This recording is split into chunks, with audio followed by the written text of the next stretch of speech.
Una primera manera d'enfocar aquesta pregunta és des de veure-la des del punt de vista de la inclusió. Els nombres reals contenen alguns certs conjunts numèrics i, a més, estan continguts en uns altres, no? La manera en què tenim habitualment de presentar-lo és que els naturals estan continguts en els enters, aquests en els racionals, estan continguts en els reals i els reals en els nombres complexes, no? El tema és que, clar, aquesta manera d'abordar la resposta a aquesta pregunta no és l'única, perquè el vincle que tenen els nombres reals amb altres conjunts numèrics també pot ser abordat des d'un punt de vista històric, un punt de vista didàctic o un punt de vista de formalització. A veure si entrem una miqueta en aquest àmbit. La idea és que els nombres naturals que han estat històricament han sigut els primers perquè són els que serveixen per comptar, no van estar seguits en la història de la introducció dels nombres enters, que serien el segon conjunt, sinó que el que va aparèixer primer van ser els nombres racionals, els racionals positius, però els racionals, perquè no bastaven els nombres naturals per totes les accions que volia fer l'home en aquell moment, per exemple, mesurar, i van haver de completar el conjunt amb alguns altres nombres que serien els nombres racionals. Aquesta manera de fer créixer els conjunts per les necessitats pràctiques veiem que es trenca també en el moment d'introduir els nombres reals. Els nombres reals venen després dels racionals, molt abans dels nombres enters, però venen no per una necessitat pràctica, sinó més aviat per un tema de raonament.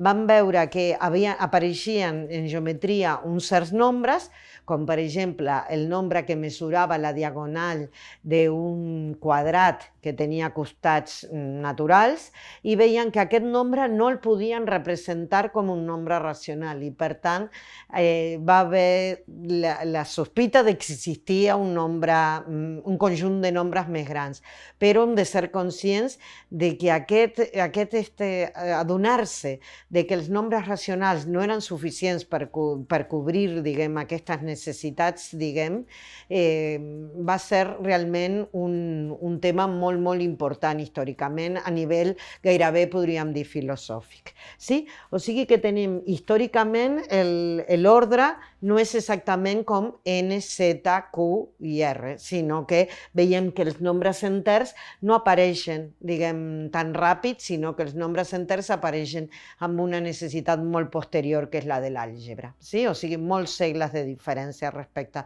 dels altres conjunts.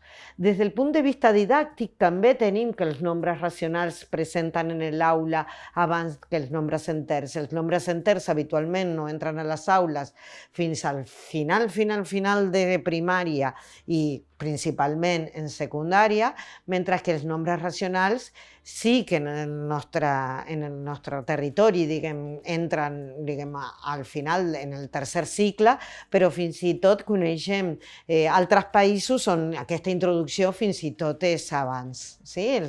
Entrar a treballar amb els nombres fraccionaris és costum de treballar-lo des d'abans, perquè la mesura que utilitzen, les unitats de mesura que utilitzen aquests països, els conviden a treballar amb les fraccions molt abans que nosaltres.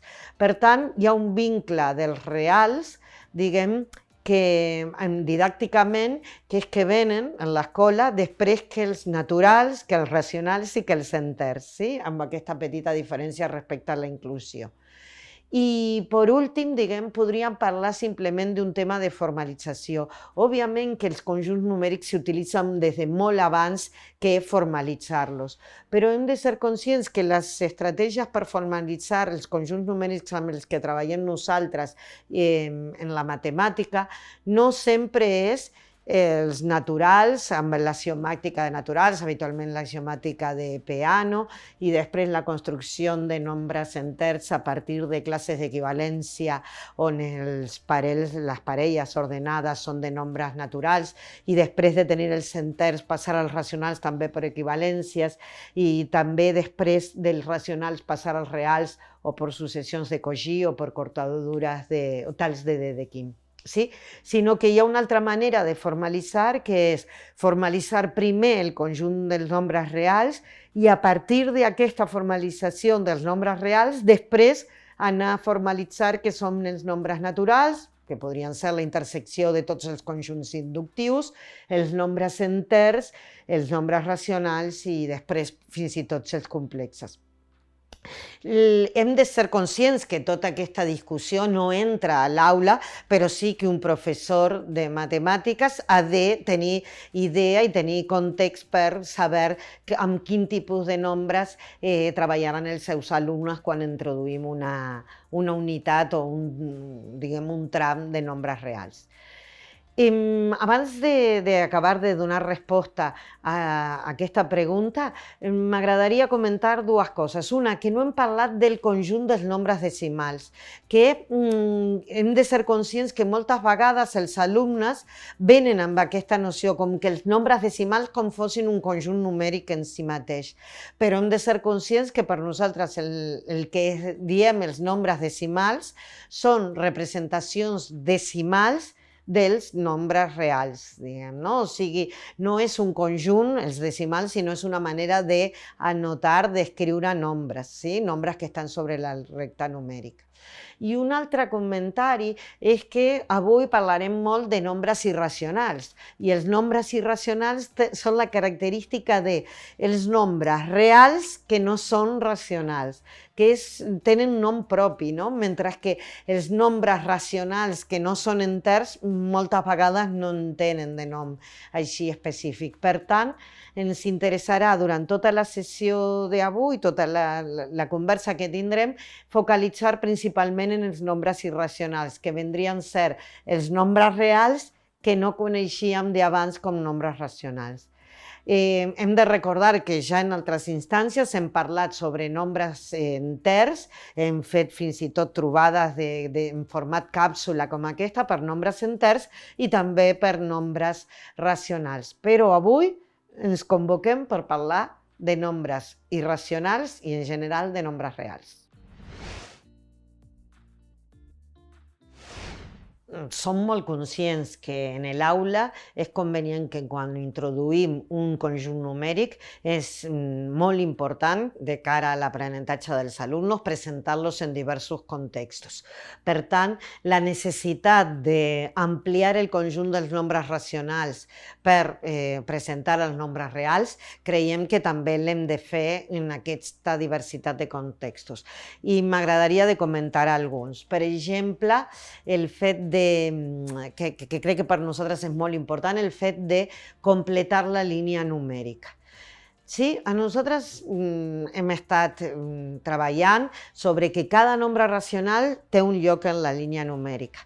El problema que hem de presentar als alumnes és adonar-se que a l'haver posat els nombres racionals sobre la línia numèrica, malgrat que siguin infinits, malgrat el fet de que donats dos nombres racionals sempre existeix un en el mig, malgrat tot això encara queden forats. Sí? Aquesta és una idea molt delicada, primer perquè estem treballant amb la història aquesta de l'infinit, sí? Però una altra és que, clar, és molt diferent dir que entre dos racionals sempre existeix un altre racional que no dir que el que passa és que de tota manera igual queden foradets. I aquí els que venen a resoldre, diguem, o ajudar-nos a resoldre aquest problema són això del que parlàvem fa un moment, que era dels nombres decimals, o sigui, de l'expressió decimal dels nombres racionals del que estàvem parlant. En converses anteriors hem arribat a la conclusió de que tots els nombres racionals tenen una expressió decimal que o és finita, o sigui, o acaba, o si no acaba és perquè té un període. Sí? Per tant, si nosaltres presentem a l'alumne un nombre decimal que la seva expressió, diguem, després de la coma ni acaba ni compleix el patró de tenir un període, el que vol dir és que aquest nombre no és racional, perquè tots els nombres racionals tenen una d'aquestes dues característiques. I per tant, si jo agafo el nombre 0,1 1, 2, 3, 4, 5, 6, 7, 8, 9, 10, no? U0, U1, U2. Aquí la sèrie, diguem, que quedaria de nombres després de la coma, claríssimament no té període, perquè el que l'estic fent és construir-la de manera justament obligant a que no hi hagi cap patró de repetició. I és per tant que aquest nombre estic segura que no està sobre la línia numèrica, té un lloc en la línia numèrica, però no es correspon a cap nombre racional. I és això que ens generem la necessitat d'aquest nou conjunt numèric que estarà format per aquells nombres que són racionals, però a més els que necessito per completar-lo. ¿Sí? Aquesta és una manera d'abordar l'existència dels nombres irracionals, no? Però també tenim unes altres que per nosaltres són importants, perquè tenen relació amb com han crescut altres conjunts numèrics. Nosaltres tenim la suma de dos naturals, sempre dona un natural, però de vegades el que passa és que jo tinc un nombre natural com a primer sumant i un nombre natural com a resultat de la suma, però el nombre que he de completar aquesta capseta additiva no és necessàriament un nombre natural. Imaginem que si tenim una capseta additiva que en una de les parts inferiors té un 5 i en la part superior té un 2, estic buscant un nombre que sumat amb el 5 em dona com a resultat 2. I aquest nombre és impossible trobar-lo dintre del conjunt dels nombres naturals. I és per això que necessito extendre i anar als nombres enters. Hi ha una característica que no és només que aquí necessito els enters, sinó que a partir de completar capsetes additives amb nombres naturals qualsevol a dalt i a baix, trobo tots els nombres enters. O sigui, tots els nombres enters formen part d'aquestes equacions, no? Natural més x igual a natural. Tots els nombres enters es poden trobar així.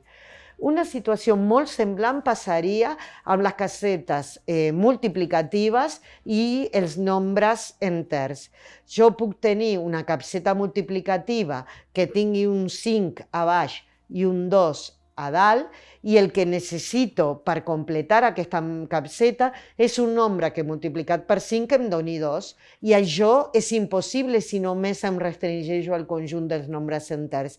I per tant, de nou, he de sortir-me del conjunt dels nombres enters per anar a un altre conjunt que és el dels nombres racionals. En aquest cas, si jo tingués la fracció 5 mitjos, doncs aquí sí que podria trobar, 2 cinquens, sí que podria trobar la que completa, no 5 per 2 cinquens sí que em dona 2. Ara ja sabem com fem sempre, no? Operacions additives, operacions multiplicatives i després l'extensió de les multiplicatives, que serien l'àmbit més de potències, potencial, no? Les capsetes potencials. I aquí es passa el mateix. Jo si busco un nombre que elevat al quadrat em doni 5, no em puc, encara que 2 i 5 siguin nombres racionals, no trobo cap nombre racional que elevat al quadrat doni 5. I per tant, també sento la necessitat d'ampliar el conjunt perquè hi ha operacions que només restringint-me als nombres racionals no puc aconseguir.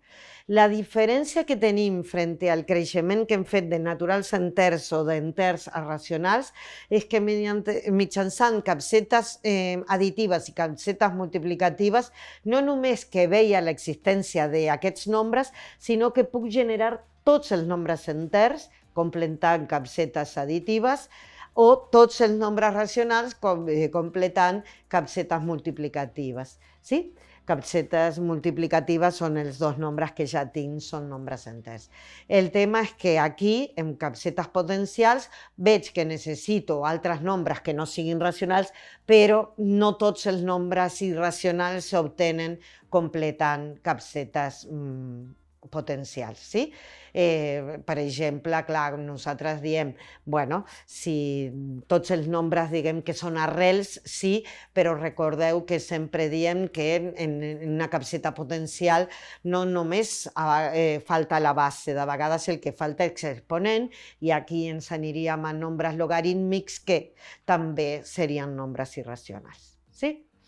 Per tant, el que tenim és que hem enfocat la necessitat de nombres irracionals o d'uns nombres que no siguin racionals a partir de completar la línia numèrica i a partir de completar les capsetes o les operacions que se'ns poden presentar en l'aula. Hem de ser conscients que en un altre àmbit que treballem en les aules és l'àmbit algebraic i els reals no són prou per completar les meves necessitats i per això és que posteriorment, més enllà de l'ESO, apareixeran nous conjunts de nombres que completaran aquesta mancança que tinc de, per exemple, equacions molt simples com x quadrat més 1 igual a 0, no trobo solució d'aquesta equació ni tan sols en els conjunts reals. O sigui que ara és una solució, la de treballar amb els nombres reals, però no és una solució definitiva perquè si seguim endinsant-nos dintre de les matemàtiques necessitarem fins i tot nous conjunts numèrics com seran el conjunt dels nombres complexos. En algunes ocasions fins i tot és molt difícil justificar això. Sobta molt perquè el primer nombre irracional que coneixen els nostres alumnes, segurament a primària, que és el nombre pi, és un nombre que la justificació de que és irracional està totalment fora de l'abast dels alumnes de secundària. I per tant intentem compensar aquest acte de fe que li demanem als alumnes quan nosaltres els diem que és un exemple de nombre irracional, l'intentem compensar en donar-li moltes experiències al voltant d'aquest fet, no? I és així que cada vegada que celebrem el dia de pi, cada 14 de març, intentem fer un esment sobre aquesta característica de l'expressió decimal d'aquest nombre tan famós. Sí? El que sí que creiem que és possible és altres nombres irracionals poder fer una aproximació a la justificació. I és possible que al final de l'escolarització, al final de quart d'ESO, alguns alumnes puguin apreciar aquesta demostració i seguir-la. Però sense l'ànim de que tots entenguin al peu de la lletra el que passa en cada pas d'aquesta cadena de deduccions que és aquesta demostració, el que ens interessa és que exposar als alumnes a una manera de justificar molt pròpia del coneixement científic, que és la demostració per reducció a l'absurd. O sigui, suposar que una cosa és certa, diguem, seguir la línia de deduccions, arribar a una contradicció i l'única manera de que aquesta contradicció es resolgui és dir, bueno, això que havia suposat que era cert potser no ho era. Sí? Fem-lo amb el nombre arrel de 2, tenim en consideració que potser la presentem al final de la secundària, però sinó també que un professor sempre ha de tenir-la a la motxilla dels coneixements, perquè pot passar que algun alumne en algun moment li demani aquesta demostració de manera, diguem, natural, perquè no creu això de que el nombre arrel de 2 no tingui un període que sigui tan llarg que no som capaços de veure-lo en cap calculadora de les que disposem. Per tant, creiem que és molt important per la formació d'un professor tenir aquesta demostració entre els fets coneguts. Sí? La idea, com dèiem, era suposar que el nombre arrel de 2 és un nombre racional i, per tant, que arrel de 2 es pot escriure com una fracció. Suposar això me portarà a una contradicció i el que trauré com a conclusió és que estava malament suposar això, per tant, no és possible escriure arrel de 2 com una fracció. Sigui quina sigui la fracció que tinc, jo la puc simplificar de manera que al final de tot ja poso que arrel de 2 és igual a la fracció a partit per b, sent que a i b no tenen divisors primers junts, diguem, no? O sigui que és irreductible, són coprimers, perquè si no fossin coprimers, si hi hagués un factor primer comú a tots dos, podria simplificar. Després d'haver fet aquesta suposició, que, com ja dic, és la base de tota la demostració, el que fem és elevar al quadrat. El que ens passa doncs, és que 2 queda igual a a quadrat partit per b al quadrat i, per tant, el 2 multiplicat per b al quadrat és igual a quadrat. Sí? Aquí, fins aquí, és la demostració més clàssica. Segurament, com vosaltres com jo, és la primera demostració en la que vau conèixer de que el nombre arrel de 2 era irracional. Encara que n'hi ha unes quantes més i algunes molt, molt elegants, fins i tot. Però anem a aquesta clàssica que arriba a aquest punt i continua fent reflexions sobre la paritat de A i de B. La idea és que 2 per b al quadrat és segur que és un nombre parell, perquè és 2 multiplicat per un nombre natural, per tant és un nombre parell. Per tant, a quadrat ha de ser un nombre parell. Es pot justificar que a quadrat l'única manera que sigui parell és que l'A sigui parell, sí? Que l'A contingui en la seva descomposició factorial el nombre 2 i quan l'elevo al quadrat, la descomposició factorial del nombre A quadrat contindrà el 2 elevat a l'exponent del que tenia en l'A duplicat. Per tant, aquí apareix el 2 elevat a un exponent parell i aquí apareix el 2 elevat a la 1. Per què només elevat a la 1? Perquè estic segura que el B no conté el 2, perquè si l'A el conté, el B no pot contenir-lo per aquesta característica. I per tant, el B elevat al quadrat no conté el 2 i per tant la descomposició aquesta té només el 2 a l'exponent 1 igualada al 2 a un exponent parell. El teorema fonamental de l'aritmètica diu que tots els nombres naturals es poden descomposar de manera única en producte de factors primers. Per tant, és impossible que aparegui el mateix nombre una vegada amb el 2 elevat a la 1 i una altra vegada amb el 2 elevat a un nombre parell. Per tant, era absurd, diguem, el suposar això, perquè si jo suposo això, arriba a una contradicció. A mi el que m'agradaria en aquest moment és comentar-vos una altra manera que podem comentar amb els alumnes sobre com a partir d'aquest punt puc arribar a veure que això ens porta a una contradicció, que no es basa tant en la paritat de l'A i el B que hem analitzat, sinó que es basa en l'estudi de com es comporta l'última xifra dels nombres quadrats. Aquesta és un coneixement que és molt possible que els alumnes s'hagin trobat en una etapa prèvia, fins i tot en la nostra proposta.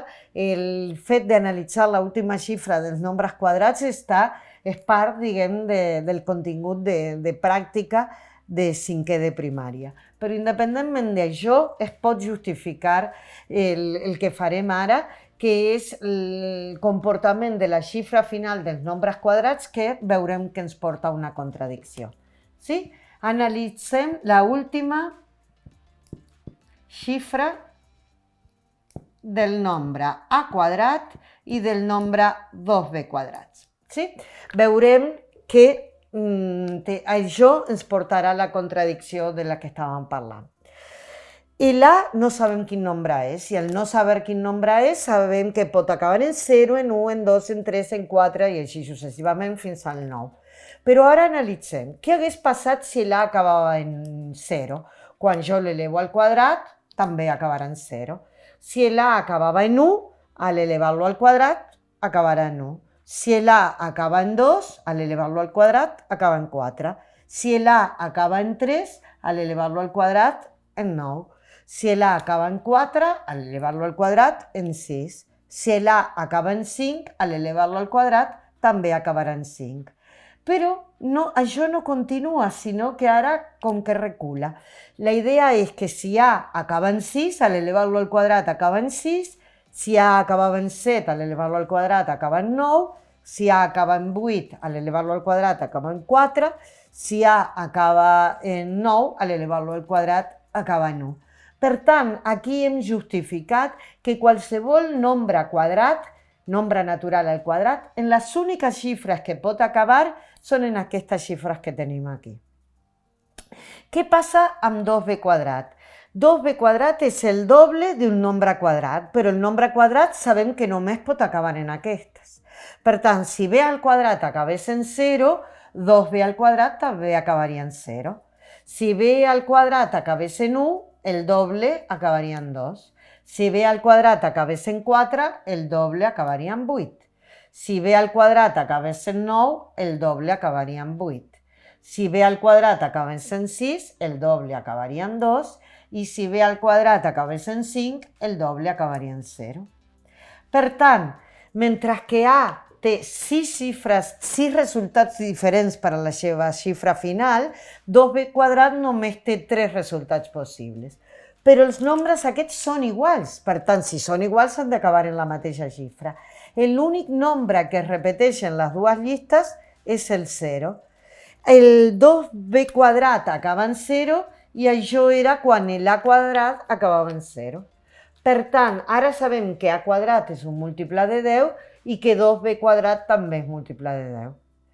Per ser múltiple de 10 significa ser múltiple de 2 i ser múltiple de 5. Per tant, sabem que A al quadrat ha de ser múltiple de 5 i per un raonament anàleg amb el que havíem fet abans, A ha de contenir dintre de la seva descomposició factorial el nombre 5. 2b² també és divisible entre 5. Per tant, en la seva descomposició factorial ha de tenir el nombre 5. Com el 2 ja no té el nombre 5, serà el b² el que tingui el 5 i per tant el b el que tingui el 5 entre els seus factors primers. Hem observat que hem arribat a la conclusió que A i B tots dos són múltiples de 5. Però l'única possibilitat que tingués de que A i B serien múltiples de 5 és que A i B, la fracció A sobre B que tenia aquí, no fos irreductible. L'hauria pogut simplificar més. Però jo havia suposat que això no era cert. Jo havia suposat que arrel de 2 era A sobre B i que A sobre B no tenien factors comuns. Però si faig això, arriba una contradicció. Per tant, què ha estat malament? Suposar que era possible escriure arrel de 2 com A sobre B. Per tant, aquí tindríem una justificació de que un d'aquests irracionals famosos realment és irracional i ja no necessitem demanar que ens creguin, sinó que ho vegin, que continuïn la deducció per descobrir que efectivament això passa.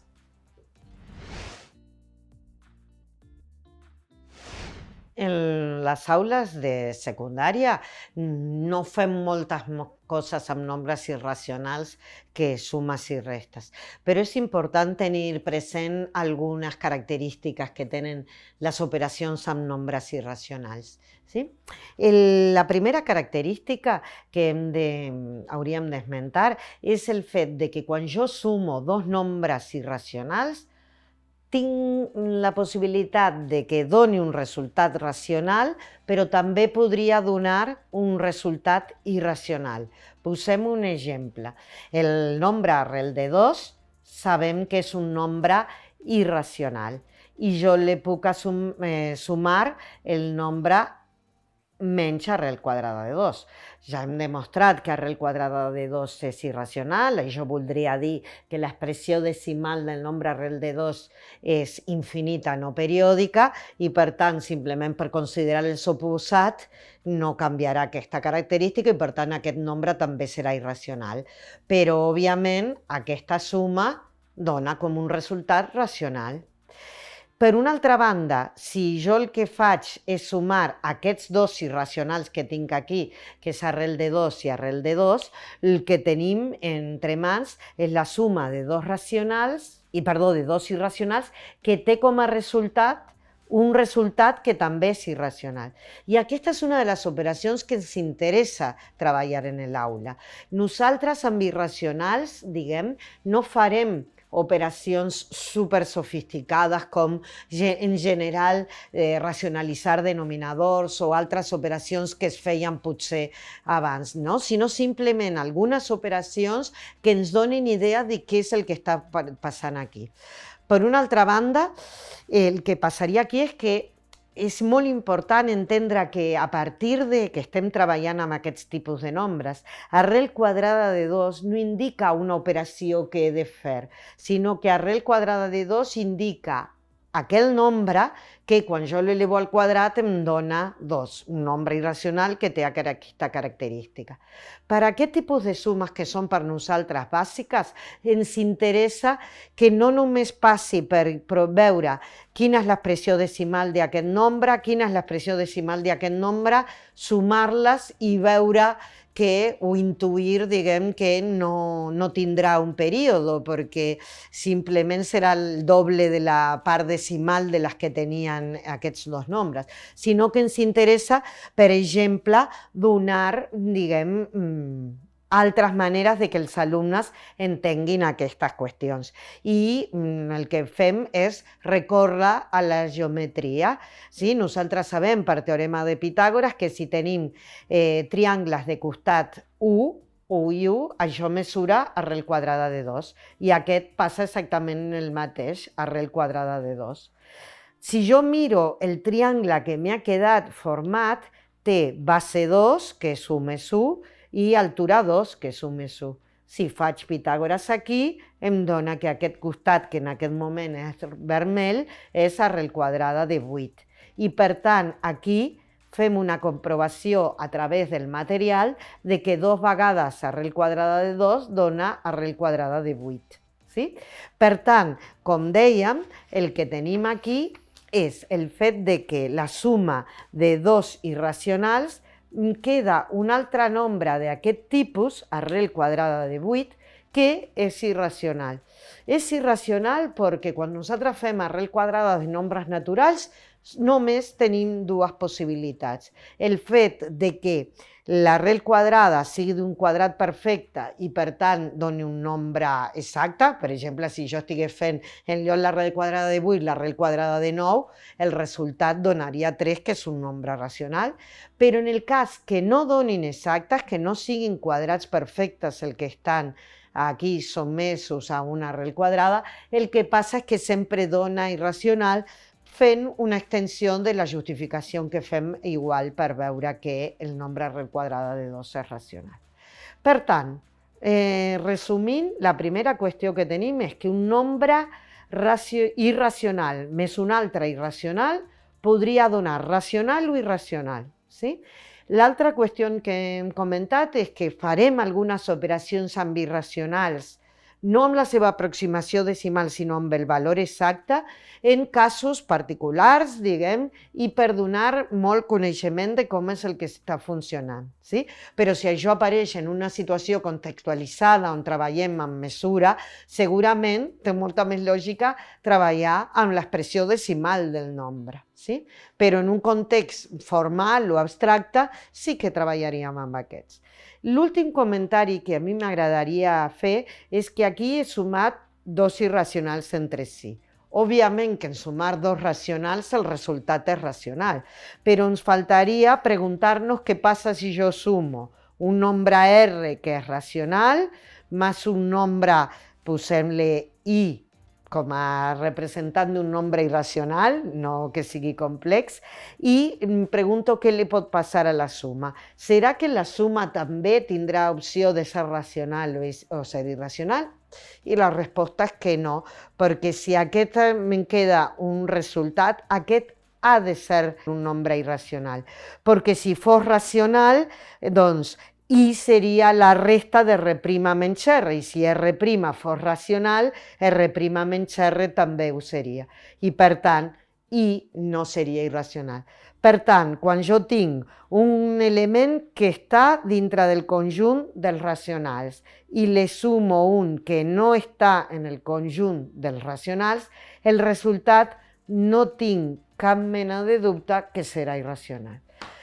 Això que aquí hem fet amb operacions additives, ràpidament veurem que passa el mateix amb operacions multiplicatives. La idea és, per exemple, que si jo multiplico arrel quadrada de 2 per arrel quadrada de 2, doncs el resultat és racional. Però si jo multiplico arrel quadrada de 2 per arrel quadrada de 3, el resultat és arrel quadrada de 6, que com 6 no és un quadrat perfecte, podem demostrar que aquest resultat és irracional. I l'única diferència és que quan jo faig un racional, sí, per un irracional, sí, aquí per poder dir que el resultat sempre donarà irracional, he d'assegurar-me que aquest racional no sigui 0, perquè si no, independentment de qualsevol cosa, 0, diguem, absorbeix aquest nombre i el resultat dona 0. Per tant, si jo dic que aquest és un racional diferent de 0 i el multiplico per un irracional, el resultat me donarà un nombre que ja podem justificar, igual que hem justificat abans, que és irracional. Aquest és el tipus de reflexions que podríem fer, diguem, en una aula sobre operacions amb nombres irracionals.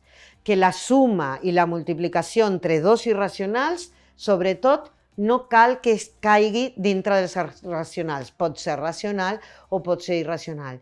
I una justificació mínima de l'operatòria que em permetrà, per exemple, en alguns casos, arribar a igualdats que podrien ser útils, per exemple, quan estem fent trigonometria, com el fet de que 1 dividit entre arrel quadrada de 2 dona el mateix que arrel quadrada de 2 sobre 2, però sense aprofunditzar.